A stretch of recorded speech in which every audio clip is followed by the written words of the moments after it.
பிரிச்சு வெக்கம் விட்டு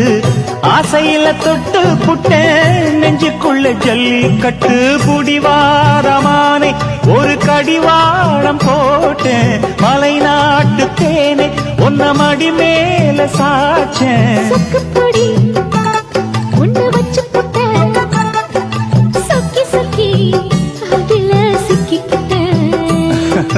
கிச்சிலி சம்பா குத்தி எடுத்தே மொச்ச குழம்பும் வச்சு எடுத்தே ஆமாடி அதுக்காகத்தான்